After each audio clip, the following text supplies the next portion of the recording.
Yes, I know. From Radio Free Europe, I'm Reid Standish, and this is Talking China in Eurasia. Even before they started the construction, nobody ever liked this place, and in the collective mind is like, oh, the Rigoti Pass, like nobody likes that.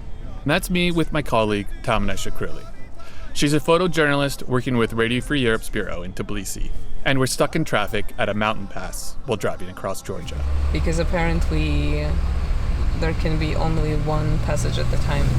This bottleneck is one of many in the country, from its mountain roads to its ports on the Black Sea that make travel and trade here difficult. And you're hearing this because these kind of problems could become a thing of the past. A few months ago, Tamuna and I hit the road together to investigate a new Chinese-built highway that cuts through the heart of Georgia, complete with 96 bridges, 53 tunnels, and a growing price tag that's approaching $1 billion as construction delays mount. You just see it so profoundly reshaped. As we got out of our vehicle at one of the many construction sites we visited, we learned what that means for this changing country's rugged landscape. I guess it's just the magnitude, how the landscape is changing, right? Because I live in the country of mountains, and there's always this, I don't know, maybe a bit of a cultural perception that they are this eternal, indestructible force. This road could transform travel in the country and provide a much-needed boost to Georgia's tourism-dependent economy. But infrastructure in Georgia is also getting caught up in geopolitical tensions. Since Moscow's full-scale invasion of Ukraine, China and the EU are more eager than ever to find new trade routes that bypass Russia, which has been the main transit country for transcontinental trade. So join Tamuna and I today as we take a journey along this Chinese-built highway to find out where Georgia fits into China's larger infrastructure plans and how the project is bringing hope, change, and scandal to this small country. If you want to tell me where to go. I don't know myself. Hi, Tamuna. Thanks for joining us today. Hi. So I think before we really get into it, we're going to have to explain a little bit to people about Georgia and about why a project like this, a 51.6 kilometer highway, is such a big deal for the country. So let's start with that. Sure. So Georgia is located in South Caucasus between Black and Caspian Seas. We have Turkey from southwest, Armenia, Azerbaijan from south, and of course Russia from the north. The population is about 3.5 million. Since 2012, the party in power is Georgian Dream, that is associated with billionaire who made his money in Russia, Bidzina Ivanishvili, retired from politics but supports the party financially and otherwise, and who EU Parliament accused of being an oligarch directly responsible for stagnating the democratic course of the country. Former Prime Minister Bidzina Ivanishvili, founder of the ruling Georgian Dream Party, and a billionaire oligarch who made his money in the wild days of post-Soviet Russia and sidled up to Vladimir Putin when it really mattered. So there's never been great relationship with Russia, starting from all the way from the Russian Empire and then throughout the Soviet Union, later with conflicts in Abkhazia and South Ossetia. 2008. Georgian rockets pounded the breakaway region of South Ossetia. It was the opening of a devastating 5-day war between Russia and Georgia, with each side blaming the other for setting it off. Russia always propagated separatism and openly declared Georgia the territory of its influence, which is something that was always perceived as a threat for Georgian independence, something that Georgians regard as the highest value. The brief war had far-reaching consequences. Russia voted to recognize South Ossetia and Abkhazia as independent states, a decision condemned by Western leaders. And since the war in Ukraine has begun, there's been a growing worry amongst Georgians about the national security. In the context of war in Ukraine, Georgian Dream, the ruling party, has maintained what they themselves call a cautious approach. But taking into consideration some of the statements that Prime Minister has made about Ukraine, we can safely call Georgian Dream more pro-Russian. And at the same time, there is a big aspiration to enter the EU, or at least achieve the candidate status. And people of Georgia have been increasingly rejecting anything associated with Russia and expressing the desire for pro-EU and generally really pro-Western course. Germany's Foreign Minister Annalena Baerbock has urged Georgia to push through democratic reforms to increase its chances for joining the European Union. The EU awarded candidate status to Ukraine and its western neighbor Moldova, as you see on this map right here. That happened in June of last year. Georgia's government and the vast majority of its people say that they are in favor of joining the EU as well. Okay, so that covers the political landscape where this is all unfolding. Now let's get into more on the highway. Georgia is a developing country, and it's dealt with poverty, and there's also a lack of high-quality infrastructure, which I think is really important for our discussion that we're having here. Yes, so there are not many good roads, let's just say, because the geography is very complex in the country. In the context of this road specifically, the pass that we're talking about, Rigoti, has a very complicated geography. It's essentially mountain ridge that separates the east from the west, and you kind of need to go through all these creases in the mountains, which is very time consuming. I mean, obviously, when you and I were on the ground together, I mean, I was behind the wheel. I mean, everything you're saying there, the lack of infrastructure, I can say from firsthand driving across Georgia, you know, a new big road like this would be quite a game changer for the country when it comes to getting around. Mm-hmm. And I think also having those big knock-on effects for the things like tourism, which the economy is very dependent on, and also getting, you know, just boosting trade in general. The Trans-Caspian International Transport Route, or Middle Corridor, is a developing intercontinental freight transit route, especially after the start of Russia's full-scale aggression against Ukraine. It leads from China and Southeast Asia via the countries of Central Asia and South Caucasus and Turkey to Europe, bypassing the territory of the Russian Federation. It is important not only as a China-Europe transit route, but as a route for the export of energy resources from Central Asian and South Caucasus countries to Europe. But, you know, as you're saying, it's highway, it's cutting through this big, significant section of the country. It's filled with mountains, rivers, huge gorges. And this is quite an engineering feat, right? Yeah, well, of course, like with this new road, you will fly essentially from the capital to the seaside just in 4 hours. Imagine that versus 8.5 hours that we have now. So obviously, with the cut that is so significant, you will need to go through mountains. You need to drill the mountains, and the ground there and the rocks and the general geology, let's say, of the place is not very stable. It's quite mixed there. Like there are these layers that are geologically, let's say, younger and older. There's this mix. And so from the engineering perspective, there's a big challenge because landslides are there and the country is full of water. Literally anywhere you drill in Georgia, you find water. There were floods in spring, heavy rains, I would say, and the part of the road just came down. And when that happens, it means that even a few hours of stagnating road means that east is cut from the west. Nothing can move. People can't move. The shipping cannot move, like these big trailers cannot move. And even a few hours, it's already a big thing for passing traffic and also for people who live there. This happened twice and made news in Georgia because it's really big. But they also, it would be unfair to say that they're not doing anything to prevent that, because when we traveled there, I mean, you remember we saw them actively working on supporting the slopes. Yeah, that's true. They are putting up barriers and trying to improve safety, but if I recall, a part of the criticism they face is that Georgian engineers who had consulted for some of the Chinese companies said that the construction crews didn't follow their advice about how to blast through some of the more difficult stretches of the pass. And we heard similar concerns from the former defense minister, Tamuna Chkareuli. I talked to all the older generation geologists and road construction specialists from Soviet times. Tamuna now heads a think tank in Tbilisi called Civic Idea, where she's really focused on Chinese infrastructure and China's role in politics in Georgia. She was quite adamant from her own research that while it's possible to build this road, it needs to be done with extreme care. She's not sure that that is happening. From those times, I knew that there were all these old plans of new road constructions for Tbilisi.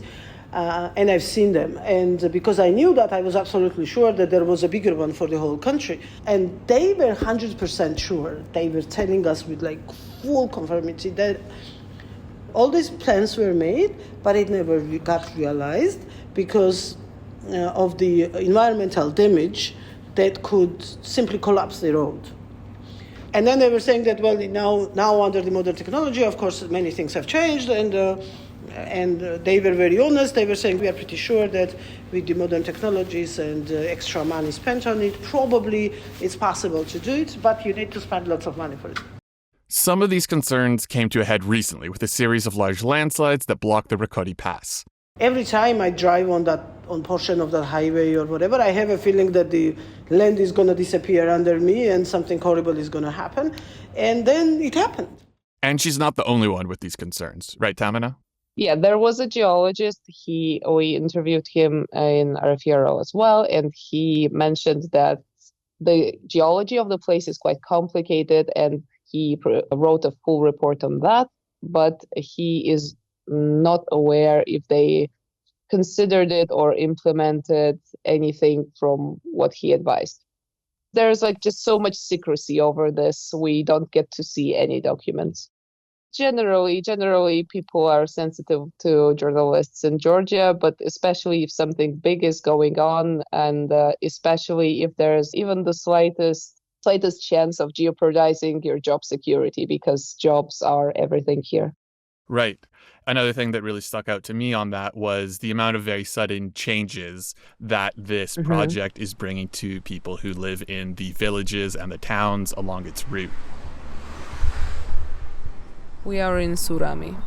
That's close to geographical center of Georgia. So we just finished driving. We were on the road for the last couple hours. And then we've kind of hit this point now where Chinese construction on the highway seems to be starting, and we've just pulled off and are on a different section of the road now. Why do you think Georgia needs a highway like this? What do you think? Well, it's just so important to have this fast connection of east and west of the country. I think most people are for it, but there are some groups that will inevitably take some damage from it, and one of these groups are these vendors that we're seeing here in Surami, and we pulled over here because their business is probably gonna go down. The first person that really came to mind thinking about this is a woman we spoke to. Her name was Manana Bibaluri. Oh. Wow. She bakes and sells bread off the highway at Surami. She's been working here for 25 years. Okay. She's almost 64. Yeah, she was just glowing when we entered. 9 grandchildren and one grand-grandchild already. I remember she said that she will probably retire and close it down because she'll probably just go home and be happy grandmother and great-grandmother. But her case is obviously a bit different because she has this family and all of them have jobs, and not everyone is blessed with that. I asked also what are people around saying and what are their concerns, and people are concerned about what's gonna happen to their business and if there's gonna be stops. Anything else you wanna know? No? Do you wanna get a loaf of bread? Yes.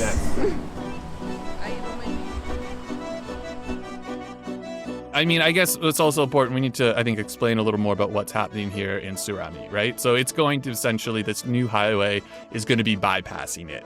So for folks like Manama, they say they've been there for several decades. They're going to have to move their stall or just decide to retire. And Surami is this place that's known where people know to go through here, where you can stop, you can get this bread when you're on this big, long cross-country road trip. Is there government support in place that is going to help people keep this tradition alive, or is it essentially going to get displaced by this highway? Yeah, so there is a plan. And the plan is to move these vendors to a special market that will be like a roadside market. So technically, if you're on a highway, you could do like a small detour and go to this market and buy whatever you need to buy, because of course Surami is not the only roadside village. There are many along the way, and you could technically go and get whatever you want to get at this market. But when you think about it, if you're going on the highway, like how often it crosses your mind to make a detour or stop anywhere, right? You just want to get where you want to get.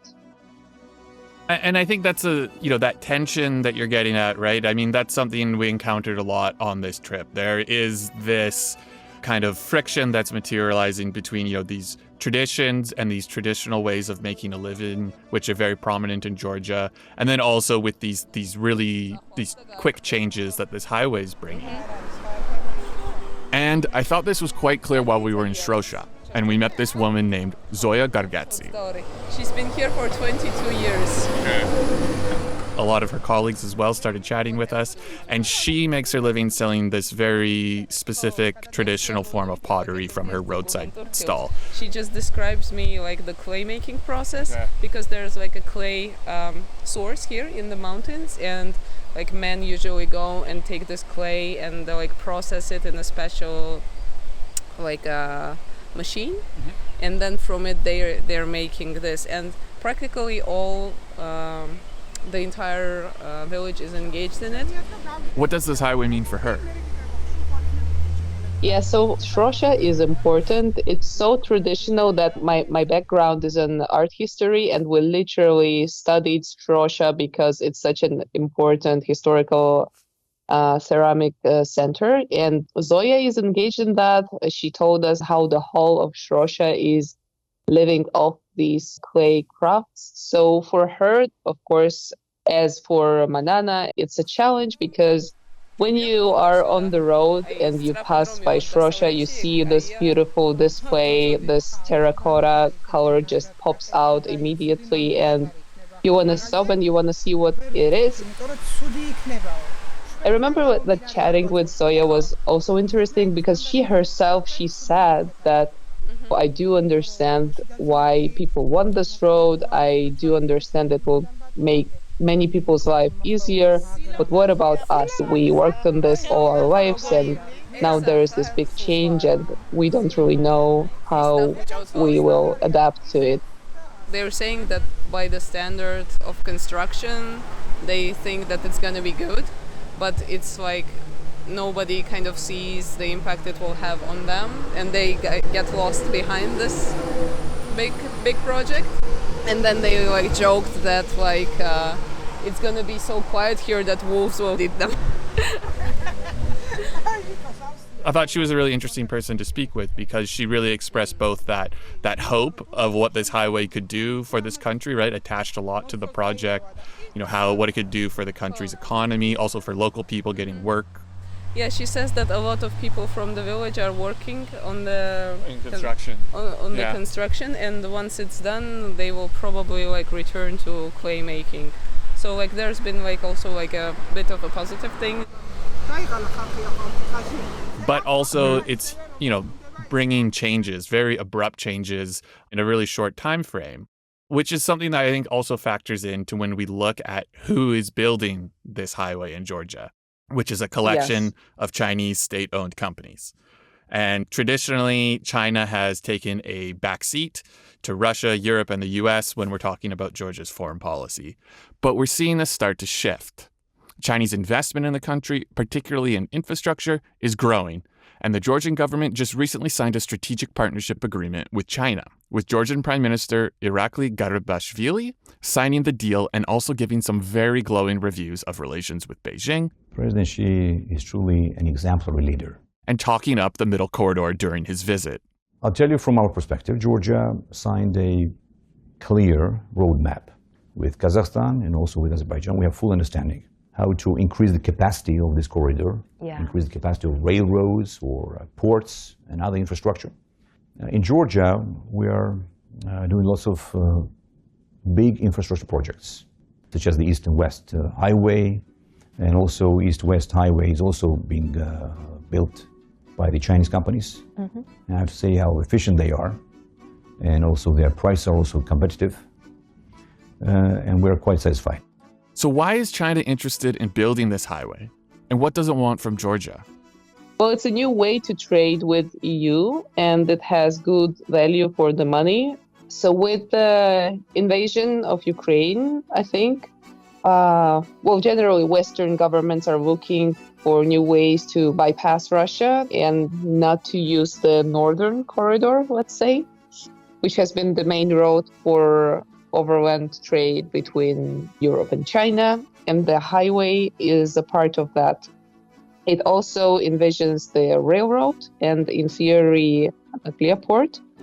Right now, the part of the shipping goes through Poti port, another Black Sea port, and the rest goes to Kars in Turkey. And the Belt and the Road project will significantly shorten that. Yeah, well, I think especially on the economic front, and it does seem, China's, I think, big focus is through the lens of Belt and Road, its big global infrastructure initiative, and really starting to kind of, unclog the bottleneck that is Georgia. And Georgia, with its access to the Black Sea, is this important spot, but it doesn't have the infrastructure to pull it off. And that comes into, I guess, why we need highways like this and all the other new things that are getting built there. But I guess I want to flip this around a little bit now, Tamuna. So, that's some of why China is looking at Georgia. But what does Georgia want from China?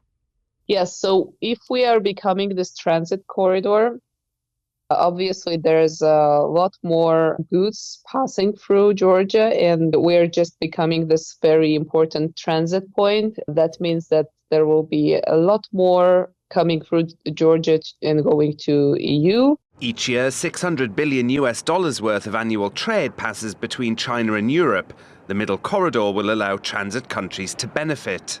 And for South Caucasian countries, as well as, I'm speculating here a bit, but Central Asian countries as well, China is a better and safer partner than Russia. Right. And this highway, this is just one piece of many infrastructure projects that are either getting built or in discussion right now. There's rail lines, there's other roads, and then crucially, there's also these ports along Georgia's Black Sea coast. Yes, so the big infrastructural projects are good for us because economics-wise, it's good. But of course, every big Chinese project there are also a number of people who are opposing Chinese influence in Georgia. It's hard to say what Georgia wants from China. It's just people are really happy when things are happening and when there is a perspective of economical growth. But there's also criticism can also be quite vocal, I'd say. Right. And this highway has faced its fair share of criticism, I think, especially over how all of the contracts were awarded, right? A few years ago, we had the Polish ambassador to Georgia. He made headlines in the country when he expressed confusion and frustration during this interview about how the Georgia government is using funds that's raised through European lending institutions and awarding them then to Chinese state companies. And as I mentioned earlier, how I spoke with Tamuna Chkareuli, who served as Georgia's defense minister previously, and she's since become this very vocal critic of how Chinese deals get done inside Georgia. These companies won the contracts only because they had shortest timing and low prices. And now government keeps revising contracts with them, prolonging the times and increasing the costs. So what's the point then why we did not give the contract to Polish or Italians or French or whomever? It doesn't make sense, right? Somebody needs to answer those questions. And she raised a lot of concerns over corruption in the tender process for this project, and also what she said were links between Georgian politicians and Chinese companies, which she says is contributing to expensive, delayed, and lower quality than advertised projects. Nobody doubts that. It's going to benefit the country. It is extremely important for us, citizens of this country. But there is still a lot to be investigated and learned why the rest of it was not finished and why they did not manage to keep the deadlines and whose fault it is. But my government is not showing any attempt that they're even interested.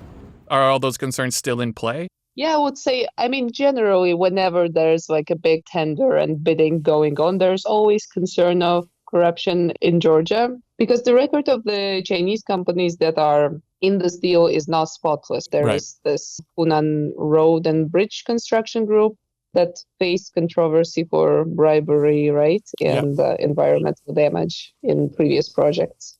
Tamuna, what about when it comes to building this relationship with China? I mean, how is that really seen in the country at the moment? Yeah, so there is no consensus on this. Like, there is a part of people who view China as a good and stable partner for us. And then there's another part of people who associate China with Russia. And we also spoke to some opposition MPs, and they perceive China as being controlled by Russia's long hand, if you remember that. I do, yes. Yeah, so I've been thinking about this a lot, because I struggle to make that connection, but I think, and it's my theory here, that there's just general lack of knowledge about China. And what we hear about China most often is its connections with Russia, and that's a big factor, Well, and I guess especially, the one thing that always pops into my mind, and I asked a lot when we were there, and I still think about it, is what do Georgians, your everyday Georgian, think about this overall? Well, they just think that it should be done as soon as possible. With this landslides on the road, we witnessed ourselves and experienced how vital this road is. We never thought about it that much. Really, people want to get it over with, and not only people in big cities, but also people who are in the proximity of the road, because then it will be clearer to them what they will do with their lives. I remember when we published this piece, I had a reader reaching out to me, and this was his essential question. So when are they finishing it? Right, yeah. Okay, Tamuna, it's been great to get to talk to you about this again, and thanks a lot for joining us today.